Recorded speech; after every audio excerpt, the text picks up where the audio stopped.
മന്ന പോലെ ചിലർ.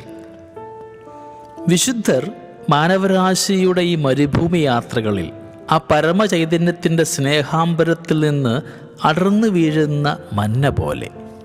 തന്നെ രേഖപ്പെടുത്തുവാൻ ഈശോ പോലും ആ രൂപകത്തെ ഉപയോഗിക്കുന്നുണ്ട്. ഞാൻ സ്വർഗത്തിൽ നിന്നിറങ്ങിയ ജീവനുള്ള മന്നയാണ്. അനുപാതങ്ങളിൽ ചെറുതാണെങ്കിലും വിശുദ്ധരുടെ ജീവിതത്തിൻ്റെയും ആന്തരിക പ്രതിധ്വനികൾ അതുതന്നെയാണ്. പൗലോസിൻ്റെ ഭാഷയിൽ ഒരുതരം ഇരട്ട പൗരത്വമുള്ളവരെ കണക്ക് ജീവിക്കുക.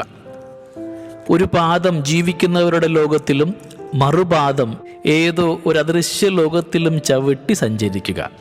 അക്ഷരാർത്ഥത്തിൽ പോലും പൗലോസ് അങ്ങനെ തന്നെയായിരുന്നു. ഒരേ സമയത്ത് അദ്ദേഹം യഹൂദനും റോമൻ പൗരനുമായിരുന്നു. തന്നെ വിധിക്കുവാൻ വട്ടം കൂടുന്ന യഹൂദ പ്രമാണികളെ അത് പറഞ്ഞ് നന്നായി പരിഭ്രമിക്കുന്നുമുണ്ട് അയാൾ.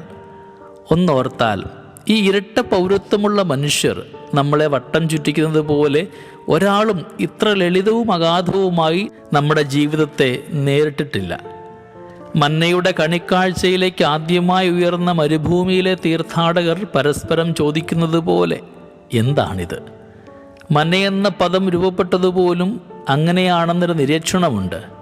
മന്ന ഒരു ജനതയുടെ നിലവിളിക്ക് ദൈവം കൊടുത്ത ഉത്തരമായിരുന്നു അത്. ലോകത്തിന് വിശക്കുന്നു. പഞ്ചേന്ദ്രിയങ്ങളെ സമൃദ്ധമായി വിരുന്നൂട്ടിയിട്ടും അതിന് പിന്നെയും പിന്നെയും വിശക്കുകയാണ്. അവധൂതരും പ്രവാചകന്മാരും ഗുരുക്കന്മാരുമാണ് ആ വിശപ്പിനുള്ള പരിഹാരമെന്ന് ദൈവത്തിനറിയാം. ആവശ്യത്തിലേറെ മലിനമാക്കപ്പെട്ട നമ്മുടെ ജീവിതത്തിന് മുൻപിൽ അനന്യമായൊരു നൈർമല്യത്തിൻ്റെ പശ്ചാത്തലത്തിലേക്കാണ് അവരുടെ നിലനിൽപ്പ്. മന്നയെക്കുറിച്ച് വേദപുസ്തകം പറയുന്നത് പോലെ പുലരിയിൽ പാളയത്തിനു ചുറ്റും മഞ്ഞു വീണ് കിടപ്പുണ്ടായിരുന്നു. മഞ്ഞുരുകിയപ്പോൾ മരുഭൂമിയുടെ ഉപരിതലത്തിൽ പൊടിമഞ്ഞ് പോലെ വെളുത്തുരുണ്ട് ലോലമായൊരു വസ്തു കാണപ്പെട്ടു. മഞ്ഞിനേക്കാൾ ശുദ്ധമായ മന്ന. ഓരോ അവധൂതനെയും നോക്കി അവൻ്റെ കാലം അത്ഭുതപ്പെടുന്നു. ഇത്രയും നൈർമല്യവും നിഷ്കളങ്കതയും ഒരാൾക്ക് സാധ്യമാണോ എന്ന് നിക്കദേമോസിനെ പോലെ വിവേകമതികളായി നമ്മളും പറയുന്നു. ഈ ജീവിത സന്ധ്യകളിൽ എങ്ങനെ ആ മഹാകാരുണ്യത്തിൻ്റെ ഉദരത്തിലേക്ക് വീണ്ടും പ്രവേശിച്ചിട്ട് വരണ്ട ചർമ്മങ്ങളുടെ സന്നിഗ്ധത വീണ്ടെടുക്കുവാനാവുമെന്ന് 100 വട്ടം സാധ്യമാണെന്ന് പറഞ്ഞു തരാനാണ് ഈ വിശുദ്ധർ ഇങ്ങനെ നമ്മുടെ ഇടയിലായിരിക്കുന്നത്. നോക്കൂ, നല്ലവരായി ജീവിക്കുവാനല്ല, നിർമ്മലരായി ജീവിക്കുവാനാണ് അവർ അതീവ സൗമ്യതയോടുകൂടെ നമ്മളെ ക്ഷണിക്കുന്നത്. നന്മയെന്ന് ഇപ്പോൾ നമ്മുടെ കാലം പരിഗണിക്കുന്നതിന് പിന്നിൽ ശകലം തട്ടിപ്പുണ്ടെന്ന് ഒരു ദോഷൈക്യതൃക്കല്ലെങ്കിൽ പോലും നമുക്ക് വൈകാതെ സ്വയമേ ബോധ്യപ്പെടുന്നതുമാണ്. കുറച്ച് ധാർമ്മികതയും പൗരബോധവും മേമ്പടിക്ക് ലേശം നാട്യശാസ്ത്രവും തൂളിയാൽ ആർക്കും സംഘടിപ്പിച്ചെടുക്കാവുന്ന നാമവിശേഷണമാണത്. വളരെ ചെറിയൊരു നേരത്തിലേക്കാണ് മന്നയുടെ പ്രസക്തി. പിറ്റന്നേക്ക് സൂക്ഷിച്ചു വെച്ചാൽ ജീർണിച്ചു പോകും.